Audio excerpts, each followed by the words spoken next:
बिस्मिल्लाहिर्रहमानिर्रहीम। अस्सलाम वालेकुम। आज 20 मई है और दिन है मंगल का। इस वक्त हम मौजूद हैं सुप्रीम कोर्ट ऑफ पाकिस्तान में मखसूस नशिस्तों का केस। कल भी आपको बताया था कि जो सुन्नी इत्तेहाद कौंसिल के वकील हैं फैसल सिद्दीकी साहब, उनके दलाइल जारी थे। कल मैंने आपको बताया था कि हामिद खान साहब ने 11 जजेस के सामने ये एतराज़ उठाया था कि उनकी दरखास्तें 3 दरखास्तें समाअत के लिए मुकर्रर नहीं की गई और उसमें जो मैंने आपको तफसीलात बताई थी उसमें एक नई डेवलपमेंट हुई है। उस डेवलपमेंट पे आखिर में बात करेंगे। 2 दरखास्तों को नंबर लग गया है, एक दरखास्त को नंबर नहीं लगा, उस पर तफसील से बात करते हैं। लेकिन बात करते हैं कि आज एक तो 11:30 बजे का टाइम था, लेकिन 11 जजेस जो हैं वो 11:59 पर आए, यानी 29 मिनट लेट आए। इससे वाज़ेह तौर पर यह नज़र आ रहा है कि जजेस के अंदर भी डिस्कशन चल रही है, क्योंकि इस वक्त हमें यह नज़र आ रहा है कि 2 जजेस जो हैं वो इस प्रोसीडिंग को बहुत तेज़ी से आगे बढ़ाना चाह रहे हैं। एक जस्टिस मोहम्मद अली मज़हर साहब हैं और एक जस्टिस अमीनुद्दीन खान साहब हैं। जस्टिस मोहम्मद अली मज़हर साहब जो हैं वो उनके बारे में आप बहुत से वकला की राय सुन रहे होंगे कि वो क्यों इतनी जल्दी में है। वो उनके हवाले से इस वक्त हुकूमत के अंदर एक हुकूमत के लोग जो हैं वो ये बताते हैं, हुकूमत के लोग जब आप उनके साथ बैठते हैं तो हुकूमत के नून लीग के लोग बताते हैं कि मोहम्मद अली मज़हर साहब जो हैं इस वक्त हॉट फेवरेट हैं। अगर अमीनुद्दीन खान साहब की 27वीं आईनी तरमीम नहीं आती और अमीनुद्दीन खान साहब दिसंबर में रिटायर हो जाते हैं तो फिर आईनी बेंच के सरबराह जो है वो मोहम्मद अली मज़हर साहब होंगे। और दूसरा यह है कि अगर आईनी तरमीम आ जाती है और मोहम्मद अली मज़हर को आईनी बेंच के लिए कहा जाती है कि आईनी बेंच का जो सरबराह होगा या आईनी बेंच के जो मेंबर्स होंगे सिर्फ उनकी या आईनी बेंच के सरबराह की एज लिमिट बढ़ा दी जाती है कि जो भी सरबराह होगा वो 68 साल की उम्र तक रहेगा। कोई इस तरह की आईनी तरमीम हो जाती है।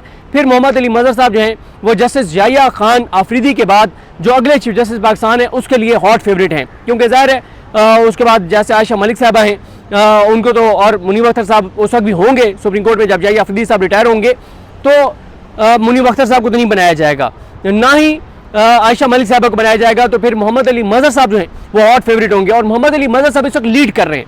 बेंच के सरबराह अमीनुद्दीन खान साहब हैं, लेकिन अमीनुद्दीन खान साहब जो बोलते हैं वो इतना बोलते हैं आगे चलें, बस करें, ख़त्म करें, और बस बहुत कम इस तरह की बात करते हैं।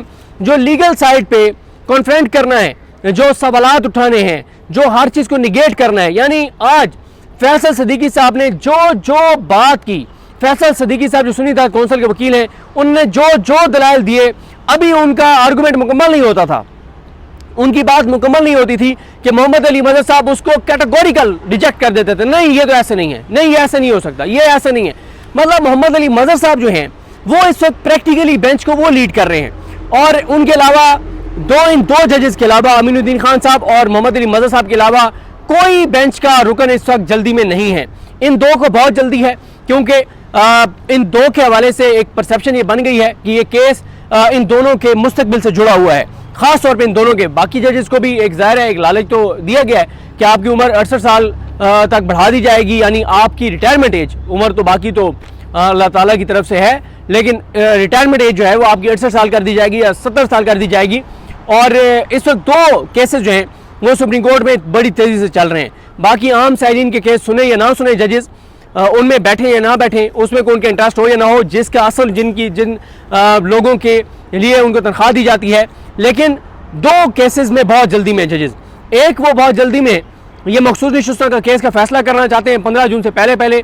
उसकी वजूहात ये हैं और उसकी वजह ये है कि 15 जून से छुट्टियाँ शुरू हो रही हैं और छुट्टियों में 3 माह की छुट्टियाँ होंगी, तो अमीनुद्दीन खान साहब जो है वो बहुत ज़्यादा जल्दी में, ताकि जल्दी वो मखसूस नशिस्तें नून लीग और पीपल्स पार्टी को दें, MQM को दें, मौलाना फजल रहमान को दें, और फिर 27वीं आईनी तरमीम आए और अमीनुद्दीन खान साहब और इन सब की जो भी हुकूमत ने और इनसे वादे किए हुए हैं या जो हुकूमत कह रही है इनके हवाले से, वो चीज़ें हुकूमत जो है वो जल्दी आईनी तरमीम कर सके। और दूसरा जो जिस केस को बहुत जल्दी से चलाया जा रहा है वो मोहम्मद अली मज़हर साहब की सरबराही में बेंच है, जिसमें मोहम्मद अली मज़हर साहब हैं, नईम अख्तर अफगान साहब हैं और शाहिद बिलाल हसन साहब है उसमें, और उसमें सलाउद्दीन पंवर साहब और शकील अहमद साहब हैं।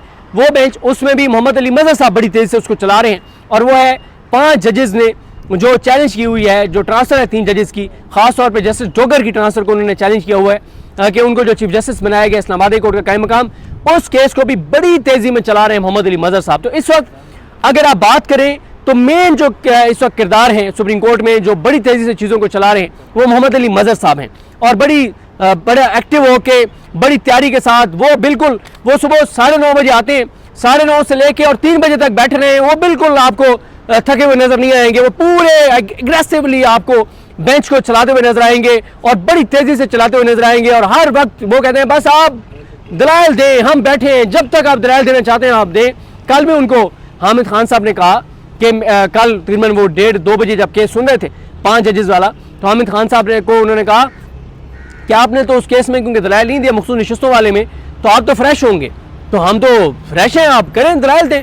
तो हामिद खान साहब ने कहा कि मैं उम्र के जिस हिस्से में हूँ, मैं अब 2-2:30 बजे मैं तो फ्रेश नहीं हूँ, आप फ्रेश होंगे, मैं तो फ्रेश नहीं हूँ। तो ये इस वक्त सूरत हाल है। आज जो फैसल सिद्दीकी साहब जो सुन्नी इत्तेहाद कौंसिल के वकील हैं, उन्होंने जो आज दलाइल दिए, एक तो उन्होंने कल की उसको कंटिन्यू किया जिसमें वो बार बार एक सवाल उठा रहे हैं कि 2 जजेस को बेंच से नहीं निकाला जा सकता। जस्टिस आयशा मलिक साहिबा और जस्टिस अकील अब्बासी साहब, इन दोनों को बेंच से नहीं निकाला जा सकता। इस पे आज फिर उन्होंने दलाइल दिए और उन्होंने एक चीज़ मैं आपको बताऊँ, फैसल सिद्दीकी साहब इतनी तैयारी के साथ पेश हुए, यानी उन्होंने जो जो बात की, उन्होंने जो जो उनके आर्गूमेंट्स थे, जो जो उनकी दलील थी, हर एक दलील के साथ सुप्रीम कोर्ट के फैसलों के उन्होंने हवाले दिए। जजेस के हर सवाल के जवाब में उन्होंने अदालती फैसलों के हवाले दिए। जस्टिस मुजर्रत हिलाली साहबा ने बड़ा वो भी खैर बड़े सवालात उठा रही हैं कि उन 2 जजेस के हवाले से जस्टिस आयशा मलिक साहबा और अकील अब्बासी साहब को उनको नहीं बिठाया जा सकता। तो उनके हर सवाल, हर बात के जवाब में फैसल सिद्दीकी साहब ने अदालती फैसलों का हवाला दिया। लेकिन बात वही है कि जो जजेस हैं वो फैसला क्या होने, वो तो जो होने इंसाफ ना सिर्फ होगा बल्कि तो नजर आएगा, वो आप देख लेंगे। उसके बाद उन्होंने मोहम्मद अली मजहर साहब ने उनको कहा कि आप उस ऑर्डर ऑफ द कोर्ट को पढ़ें 6 मई वाले को, उसमें ये लिखा गया था कि बेंच को तश्कील देने के लिए मामला जो है वो कमेटी को दोबारा भिजवाया जा रहा है। तो उस पर फैसल सिद्दीकी साहब ने कहा कि जो आयशा मलिक साहिबा और अकील अब्बासी साहब ने, उन्होंने पूरे ऑर्डर से डाइसेंट किया है, उन्होंने पूरे उस ऑर्डर से खिलाफ किया है। फिर अमीनुद्दीन खान साहब ने कहा कि उनकी ख्वाहिश पे बेंच को दोबारा तश्कील दिया गया है, आयशा मलिक साहबा और अमीनुद्दीन खान साहब की। मुसर्रत हिलाली साहबा ने कहा कि उन दोनों जजेस ने तो मेरिट को भी डिस्कस कर दिया और मेरिट पे भी उन्होंने इन नज़ानी दरखास्तों को मुस्तरद कर दिया है। फिर मोहम्मद अली मजहर साहब ने कहा कि क्योंकि पहले भी सुप्रीम कोर्ट में एक मसला हुआ था 4-3-3-4, हमने इसको डिस्कस किया है और हम ये समझते हैं कि जो अब इनका वोट है वो काउंट होगा।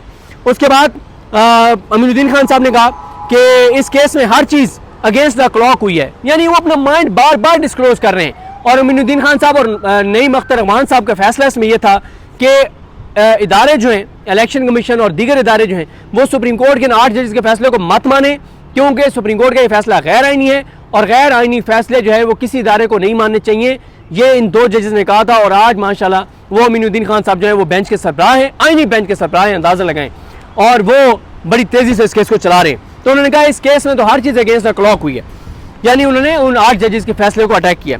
फिर उन्होंने कहा कि फैसल सिद्दीकी साहब को कि आप जब मेन केस शुरू हो तो आप मेन केस जो है उसमें आप दलाइल दे लीजिएगा। तो उन्होंने कहा कि सर बात ये है कि आप उस वक्त तक ये केस मेन केस सुन ही नहीं सकते जब तक यहाँ पे नंबर 13 नहीं होगा।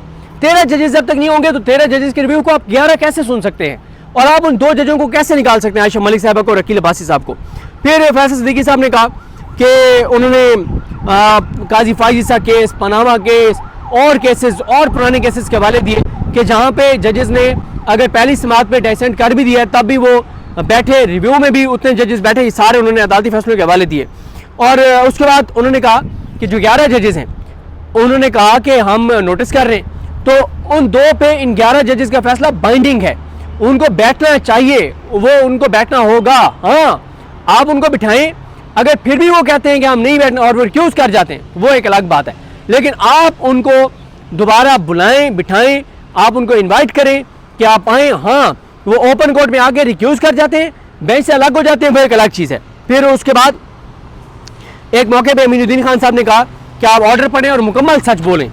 फैसल सिद्दीकी साहब को कहा, फैसल सिद्दीकी साहब ने कहा कि इस मुल्क में मुकम्मल सच कौन बोलता है, 10% भी सच बोल लिया जाए तो क्या बात है। उन्होंने जैसे होता है ना आंखों में आंखें डाल के आप अमीनुद्दीन खान साहब को कहा कि इस मुल्क में मुकम्मल सच कौन बोलता है, और जाहिर है इस वक्त जो सच है वो आपको भी पता है, मुझे भी पता है और उन जजेस को भी पता है जो ऊपर बैठे हुए हैं। उसके बाद मुसर्रत हिलाली साहबा ने कहा एक मौके पे, अच्छा अमीनुद्दीन खान साहब बार बार उन्हें कह रहे थे आप ख़त्म करें, जल्दी करें, मतलब वो अच्छा मैंने एक और चीज़ नोट किया है कि जो ये अमीनुद्दीन खान साहब जो बेंच के सरबराह हैं या मोहम्मद अली मजहर साहब हैं, जिनका वाज़ेह तौर पर नज़र आ रहा है कि वो किस तरफ केस को लेकर जा रहे हैं।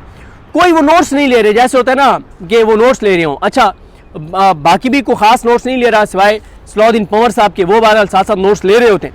वो कौन सी PLD है, कौन सा हवाला है, कौन सा केस है, किसका हवाला, वो लिख रहे हैं। बाकी कोई ख़ास नोटिंग नहीं हो रही कि जजेस जैसे साथ साथ नोट कर रहे होते हैं, चीज़ें नहीं हो रही। तो पता नहीं आप जजेस एक माइंड शायद बना चुके हैं अपना कि उन्होंने क्या फ़ैसला देना है। उसके बाद ही आगे आ जाए, मुसरत हिलाली साहब ने एक मौके पे कहा फैसल सिद्दीकी साहब को कि आप इंसिस्ट कर रहे हैं कि हम आपकी बात माने। फैसल सिद्दीकी साहब ने कहा कि हर वकील की ये कोशिश होती है कि जजेस उसकी बात माने, वो इंसिस्ट करे। उसके बाद मोहम्मद अली मजहर साहब ने कहा कि हम उन जजेस को बिठाना भी चाहें दो को, तो उनमें से एक जज जो है वो तो इस वक्त पाकिस्तान में ही नहीं है, तो उनको कौन लेकर आएगा।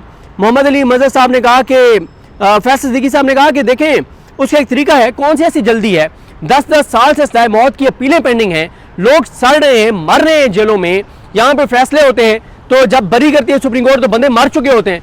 तो अगर उनके फैसले सजाए मौत वालों के 10-10 साल तक फैसले नहीं होते, तो इसमें कौन सी आपको इतनी जल्दी है, पेंडिंग रख लें, उस जज को वापस आने दें तो हो जाएगा। उसके बाद उन्होंने कहा कि अमीनुद्दीन खान साहब ने कहा कि जब वो बार बार कह रहे थे कि आप उनको दावत तो दें कि वो आएँ, वो बैठें, तो अमीनुद्दीन खान साहब ने कहा कि आप उनको दावतनामा भेज दें। मुसरत हिलाली साहब ने लाइटर नोट पे कहा कि आप मुझे टिकट कटवा दें, मैं जाकर उनको ले आती हूँ, आयशा मलिक साहबा को। तो ये सारी चीज़ें थी। और इसी तरह से जो मुसरत हिलाली साहब है वो भी बार बार इस बात को सपोर्ट कर रही हैं कि आप उन दो जजेस को बेंच में नहीं बिठाना चाहिए। और जिस तरह से मैंने आपको अर्ज़ किया कि 90% जो रिमार्क्स हैं, सवालात हैं, जवाबात हैं, वो मोहम्मद अली मजहर साहब ने दिए हैं। और फिर एक और जो आज उन्होंने बात की फैसल सिद्दीकी साहब ने, उन्होंने कहा कि अभी तक जो आईनी बेंच है इसके रूल्स नहीं बने। जब इसके रूल्स नहीं बने तो आप काम कर रहे हैं सुप्रीम कोर्ट रूल्स के तहत। सुप्रीम कोर्ट रूल्स ये कहते हैं कि जो ऑथर जज है वो लाजमी बैठेगा, और जब ऑथर जज लाजमी बैठेगा तो आपको बिठाना पड़ेगा मंसूर अली शाह साहब को। और फिर इसी तरह से उन्होंने कहा कि रूल्स की जब बात हो रही थी तो उस पर उन्होंने कहा कि रूल्स के ऊपर के उन्होंने जमाल खान मुंदखेल साहब ने कि रूल जो है वो कमेटी ने नहीं बनाने, बल्कि तमाम जजेस उस कमेटी का हिस्सा होंगे आईनी बेंच के, जब ये रूल्स बनेंगे। तो बहरहाल आज फैसल सिद्दीकी साहब के दलाइल जो है वो मुकम्मल हो गए। और साथ में आपको बता दूँ कि फैसल सिद्दीकी साहब तो ज़ाहिर है मेन इस वक्त सुन्नी इत्तेहाद कौंसिल के वकील हैं, साथ हामिद खान साहब हैं, और लतीफ़ खोसा साहब कमरे अदालत में मौजूद थे, सलमान अकरम राजा साहब थे, शोएब शाहीन साहब थे, समीर खोसा साहब थे, नईम हैदर पंजोता साहब थे, शिबली फराज साहब थे, कंवल शोजब थी, और बहुत सी PTI की खवातीन जो हैं वो मौजूद थी। कल तक 11:30 तक ये केस किया है। मैंने शुरू में आपको बताया कि हामिद खान साहब की 2 दरखास्तों को नंबर लग गया है। उनमें से एक लाइव स्ट्रीमिंग वाली है कि बराह रास्त नशरियात दिखाई जाए इस केस की, और दूसरी उनकी दरख्वास्त है जिसमें कहा गया कि 26 आईनी तरमीम का जब तक फैसला नहीं होता तो तब तक इस केस को पेंडिंग रखा जाए। उन दोनों दरखास्तों में क्या है, और जिस दरख्वास्त का नंबर नहीं लगा उसका नंबर क्यों नहीं लगा, और हामिद खान साहब ने क्या तल्ख बात जो है वो जजेस को बताई जो जज सुनने को तैयार नहीं थे, उस पर नेक्स्ट वीडियो में बात करेंगे।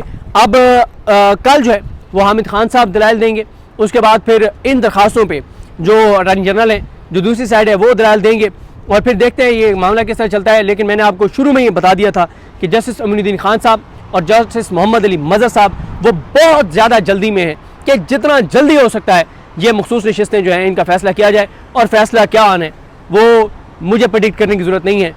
वो आप पाकिस्तान के किसी भी हिस्से में हैं, आप पाकिस्तान के किसी गांव में बैठे हैं, देहात में बैठे हैं, किसी बिल्कुल सुनसान इलाके में बैठे हैं, या आप दुनिया के किसी भी कोने में बैठे हैं, आपको पता है कि इस केस का फैसला क्या आएगा, मुझे प्रेडिक्ट करने की ज़रूरत नहीं है। मुझे अपनी दुआ में याद रखें। अल्लाह करीम हम सब का हामी नासरू। अल्लाह हाफ़िज़।